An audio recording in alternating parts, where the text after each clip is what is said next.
क्या, और वो कौन से, ये जानने की आज तक नहीं पता लग पाया कि असली कल्प्रिट कौन है।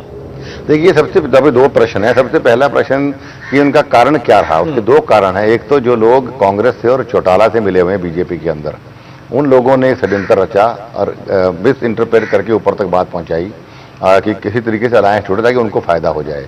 और साथ ही वो लोग भी थे जो मुख्यमंत्री के सपने ले रहे थे कि हम अलायंस टूटता है या कुलदीप मान जाता है तो हम हमारा मुख्यमंत्री का तो वो हम बन सकते हैं। अच्छा। और वो ऐसे लोग हैं, मतलब बड़े दुर्भाग्य की बात है कि वो ऐसे लोग हैं जो या तो चुनाव जीते हुए नहीं हैं या चुनाव कभी लड़े हुए नहीं है, ये 20 साल से लगातार नकारे जा रहे हैं। या ऐसा लग रहा है कि अचानक कोई जिसको कहते हैं कुछ जादू की वो हाथ लग गई है और सरकार बनने वाली है, ये मान चुके हैं कि सरकार बन गई इन लोगों। देखिए, घमंड राजा रावण का भी नहीं रहा है, उनका घमंड 7वें आसमान पर है। और हरियाणा प्रदेश की जनता या किसी प्रदेश की जनता, आज का जो माहौल है उसमें रीजनल पार्टी को आपको आगे रखना पड़ेगा, चाहे वो बिहार है, चाहे वो यूपी है, चाहे हरियाणा है, चाहे पंजाब है, चाहे महाराष्ट्र है, कोई भी स्टेट ले लो।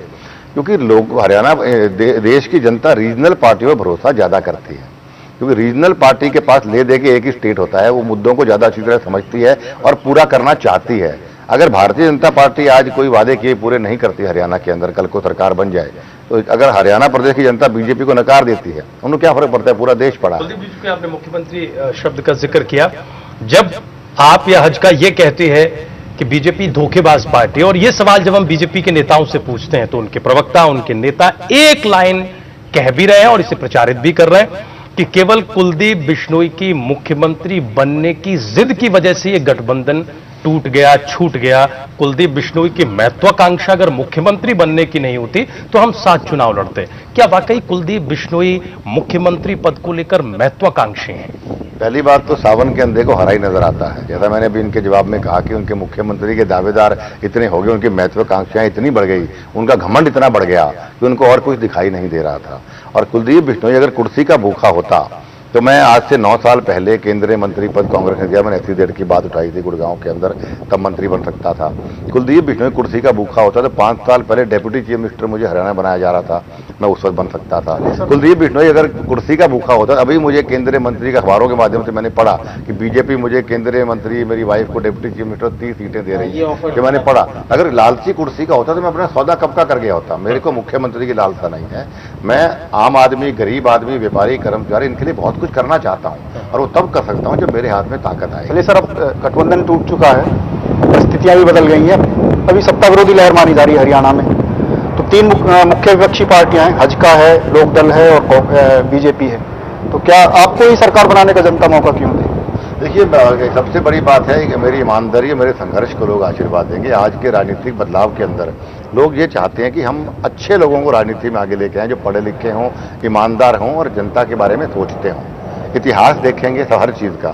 आज अगर कांग्रेस की हम बात करते हैं तो कांग्रेस भ्रष्टाचार में लिप्त है पूरे तरीके से। इलाकावाद, जात पात को बढ़ावा देने के अलावा कांग्रेस सरकार ने, हुड्डा साहब ने कुछ नहीं किया। और चौटाला परिवार भ्रष्टाचार के आरोप सिद्ध होने पर जेलों के अंदर हैं। 3 भ्रष्टाचार के केस उनके ऊपर संगीन मुकदमे चल रहे हैं। जनता कैसे वोट उनको देगी? भारतीय जनता पार्टी जो मौका परस्त है, जो धोखेबाज है, जो अटल बिहारी वाजपेयी जी, अडवाणी जी, मुरली मनोहर जोशी जी को धोखा दे सकती है और वो जनता को धोखा देने में 2 मिनट भी नहीं लगाएगी। और ये इन सबको देखते हुए लोगों के सामने एक सही विकल्प आज कुलदीप बिश्नोई और विनोद शर्मा जी हैं। हमारा गठबंधन बहुत जबरदस्त, गठबंधन महागठबंधन भी हो सकता है सर। ये गठबंधन आज उसके बारे में महागठबंधन की बात भी हो रही है, सही नहीं है। लेकिन अगर लाइक माइंडेड पार्टीज हमारे साथ आती हैं और जो हमारा गठबंधन का जो हमारा मामला है, मेरा और विनोद जी का, उसके हमारे पॉलिसी प्रोग्राम में अगर वो बैठते हैं तो हम तैयार हैं। कौन हो सकते हैं सर उस हिसाब से? कौन? देखिए, मैं अब इस पर तो कुछ भी कहना ठीक नहीं है। बहुजन समाज पार्टी अगर चाहती है हम सरकार बनाएं हरियाणा के अंदर, और वो बहन मायावती जी ने 2009 में मुझे आशीर्वाद दिया था कि भाई कुलदीप हरियाणा का मुख्यमंत्री होगा और हम मिलकर सरकार चलाएंगे, बनाएंगे। हम आज भी उनके आशीर्वाद पे खड़े हैं और अभी उस वादे पर हम खड़े हैं। उनके साथ अगर उस वादे पर आना चाहते हैं तो हम मिलकर सरकार चला सकते हैं। बातचीत शुरू हुई है अभी इस वक्त ऐसी कोई बात नहीं है। मैंने कहा कि लाइक माइंड पार्टी आए तो हम महागठबंधन के बारे में सोच सकते हैं। नहीं, अगर ऐसी बातचीत होती है, चलो हाइपोथेटिकल है, अगर होती है बातचीत या गठबंधन बनता है, लेकिन बीएसपी ने तो अपना मुख्यमंत्री तय कर दिया है, अरविंद शर्मा उनको घोषित कर दिया है। तो कैसे फिर पटरी पे आएगी? देखिए, 2 बातें हैं। सबसे पहली बात तो मुख्यमंत्री उन्होंने तब अनाउंस किया जब वो अकेले थे। जब गठबंधन किया जाता है तो उस वक्त हालात बदलती हैं, और ये तो महागठबंधन होने वाला है अगर होता है तो उसमें विनोद जी ने पहले ही मुझे आशीर्वाद चंडीगढ़ में दिया, भी कुलदीप हमारे मुख्यमंत्री के कैंडिडेट। एक अलायंस हो चुका है जिसके अंदर मुख्यमंत्री मुझे घोषित किया गया है। अब महागठबंधन में कोई तीसरी पार्टी आती है तो उनको फिर उसी पॉलिसी प्रोग्राम के पैटर्न पे चलना पड़ेगा। अरविंद शर्मा अभी कैंपेनिंग कर रहे हैं, जो सोर्स शुरू कर दिया है उन्होंने, तो एक बात कह रहे हैं भाषणों में, टारगेट कर रहे हैं कि ये 80-20 की लड़ाई है, 80 को हक नहीं मिला, 80% लोगों को हक नहीं मिला है उनका, हम 80% के हक की लड़ाई लड़ रहे हैं।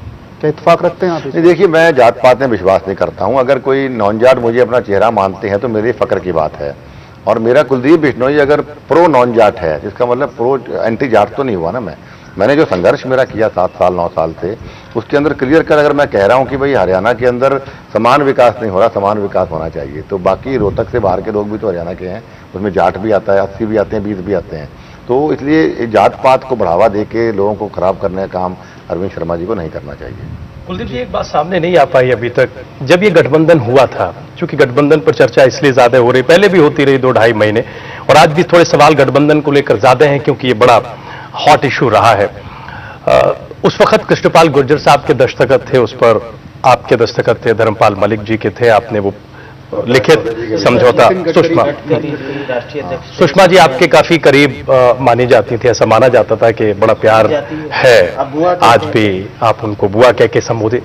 ये जब पूरे हालात बन रहे थे तब कभी सुषमा जी से आपने बातचीत नहीं की कि आप इंटरवीन करें, इनको समझाएं? कभी गडकरी जी से आपने संपर्क नहीं किया, या गुर्जर साहब को आपने नहीं समझाया कि ये आपके दस्तखत से हुआ गठबंधन है, कम से कम अपने सिग्नेचर की मर्यादा तो निभा लीजिए? और अगर हुआ तो फिर क्या उन लोगों की तरफ से जवाब आए? क्योंकि बार बार ये चर्चा होती रही कि कुलदीप बिश्नोई वहां क्यों नहीं मिल रहे हैं।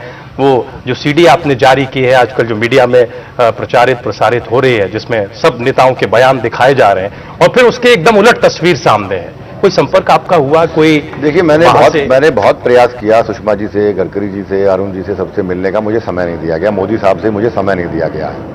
और जहां तक गुर्जर साहब की बात है, गुर्जर साहब से, रामविलास शर्मा जी से मेरी दो या 3 बार मुलाकात हुई। अमित शाह साहब से, सबको मैंने समझाया। और एक तो उनको मैंने कहा कि आप अपनी जबान रखिए, सिग्नेचर को आप अपनी जबान को रखिए। दूसरा, मेरा गठबंधन कोई नितिन गडकरी जी से, सुषमा जी से या कृष्णपाल गुर्जर जी से नहीं हुआ था, भी भारतीय जनता पार्टी से हुआ था। वो उनकी ओहदे पर बैठे हुए थे, एक राष्ट्रीय अध्यक्ष थे, एक विपक्ष की नेता थी और एक स्टेट के अध्यक्ष थे। तो मेरा अलायंस उन व्यक्ति विशेष से ना होकर भारतीय जनता पार्टी के साथ था। तो ये भी मैंने उनको बताया कि बीजेपी अपने वादे पर खड़ी रहे, वरना हरियाणा प्रदेश की जनता उनको माफ नहीं करेगी। कैसे भरोसा करेगी लोगों के ऊपर जो इतना बड़ा धोखा शरेआम कर सकते हैं? कुलदीप जी, लोकसभा चुनाव में एक चर्चा बहुत तेज थी, जिस तरह से आप लगातार समझौते करते जा रहे थे कि कुलदीप बिश्नोई और हज का बीजेपी के काफी दबाव में आ गई है। विनोद शर्मा जी का जिक्र आपने खुद किया, उस वक्त काफी मीडिया में चर्चा हुई।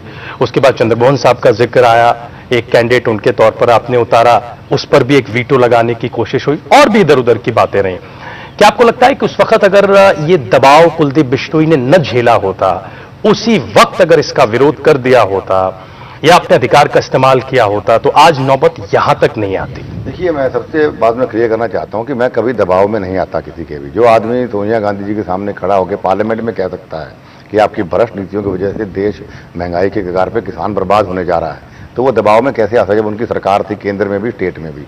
मैंने वादा किया था जब हमारा 2011 में अलायंस हुआ कि भाई उन्होंने कहा लोकसभा हमारा इंटरेस्ट है, विधानसभा आपका इंटरेस्ट है। तो मैंने वादा किया था कि लोकसभा चुनाव तक जो आप कहेंगे कुलदीप बिश्नोई मानेगा। उन्होंने मुझसे वादा किया विधानसभा के चुनाव में कुलदीप जी जो आप कहेंगे हम आपकी मानेंगे। तो मैंने अपनी जबान रखी, जो मुझे गलत कहते रहे मैं उनकी मानता रहा। उसको दबाव नहीं माना जाना चाहिए। मेरी जबान की कीमत तो मेरी अच्छाई मानी चाहिए। मैंने अपना वादा निभाया, मैंने अपना धर्म निभाया, मैंने हर चीज बर्दाश्त की। लेकिन जब उनको गठबंधन में जब वो आप पर ये दबाव डाल रहे थे कि आप फलाने आदमी को टिकट दें, फलाने को न दें, जब आपने दूसरा ऑप्शन सामने लाया तब भी हुआ कि नहीं साहब आप इनको नहीं दे सकते, उसमें परिवारवाद की वो बात लेकर आए। ये भी तर्क दिए गए कि अगर 4 या 5 सीटें होती तो आप ये चॉइस कर सकते थे, 2 सीटों में आप ये चॉइस नहीं कर सकते। फिर आपको सिरसा भी एक तरह से फोर्सली दिया गया। मलिक साहब हमारे साथ 14 का चक्रव्यूह में थे, वो ये कह रहे थे कि हम बिल्कुल तैयार नहीं थे, हमको रातों रात कैंडिडेट लाना पड़ा, उन्हें रिजाइन कराना पड़ा, ज्वाइन कराना पड़ा, फिर हमने पर्चा फाइल कराया। क्या ये सारे सिग्नल इसके लिए काफी नहीं थे कि नहीं कुछ गलत हो रहा है और इसका फैसला अभी करना होगा? पहले भी कहा कि गलत तो हो ही रहा था मेरे साथ, लेकिन मैं जबान का आदमी, मेरा इतिहास है कि मैं जो कह देता हूं उस पर खड़ा रहता हूं, चाहे कितना बड़ा नुकसान हो जाए। मैंने वादा किया था कि लोकसभा चुनाव के नतीजों तक जो आप कहेंगे मानूंगा, आपको मेरी माननी पड़ेगी उसके बाद। तो जो उन्होंने कहा मैंने माना है, क्योंकि जवान का आदमी अगर आज कुलदीप बिश्नोई धोखा देता है, जवान तोड़ता है अपनी, तो हरियाणा प्रदेश की जनता या कोई नेता मेरे ऊपर या मेरे ऊपर कैसे विश्वास करेंगे। और तो ये निसंदेह करनाल सीट हमसे लेकर अब बड़ा अन्याय किया इन्होंने। और इन्होंने लोकसभा जब 8-2 हुआ तब भी मुझे ये कहा था, जब मैंने कहा 45 विधानसभा में है, 2.5 साल चीफ मिनिस्टर हैं, तो 8-2 क्यों 5-5 होनी चाहिए। तब गडकरी साहब ने और डॉक्टर हर्षवर्धन जी ने खुद मुझे कहा कि कुलदीप जी हमारा इंटरेस्ट लोकसभा है, 8-2 है, 2 सीटें जो आप कहोगे, क्योंकि सीट ही 2 हैं आपके पास। हिसार तो आपकी सीट खुद लड़ते हैं, आपकी सीट है ही, एक सीट आपने और है, जिस सीट पे हाथ रखोगे वो सीट आपको दे देंगे। ये जवान मेरे साथ बीजेपी के राष्ट्रीय अध्यक्ष ने, प्रभारी ने और जिला प्रधान ने करी थी। अब उसके बाद इस तरीके से शरेआम हमारी सीट ले लेना तो मेरे साथ अन्याय था, लेकिन मैं जवान के वजह से बंधा हुआ था। हिसार की सीट हारने की क्या आपने एनालिसिस किया होगा तमाम सारी?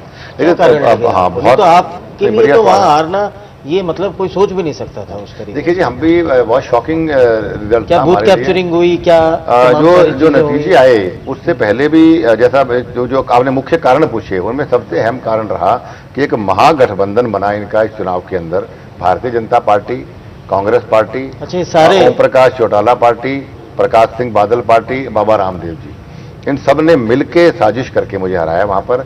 आज भारतीय जनता पार्टी कहती है कि मोदी बादल साहब को हरियाणा में नहीं आना चाहिए, लड़ रहे हैं, लड़ाई कर रहे हैं। तो मेरे चुनाव में एक भी आदमी बोला, जब बार बार मैं उनको कहता रहा, फोन करके भी, लेटर लिख के भी, मेल भेज के भी, तो उनको रोकना चाहिए। वोटों का फर्क नहीं पड़ रहा है हिसार में, परसेप्शन में फर्क पड़ता है। और दूसरा, ओम प्रकाश चौटाला पार्टी ने एक नकली सीडी बनाई कि कुलदीप बिश्नोई एक जाति विशेष के खिलाफ, उसमें ऐसे रागणियां बनाई गई कि कुलदीप बिश्नोई नॉन-जाट्स में जाके ये सीडी चला रहा है। मेरी आवाज को मॉक करके, झूठी आवाज बना के उस सीडी में डाला गया और एक जाति विशेष को सुनाई गई। इलाकों में व्हाट्सएप के माध्यम से, सोशल मीडिया के माध्यम से घर घर जाके टीवी लगा लगा के और ऑडियो लगा लगा के सुनाया गया उनको।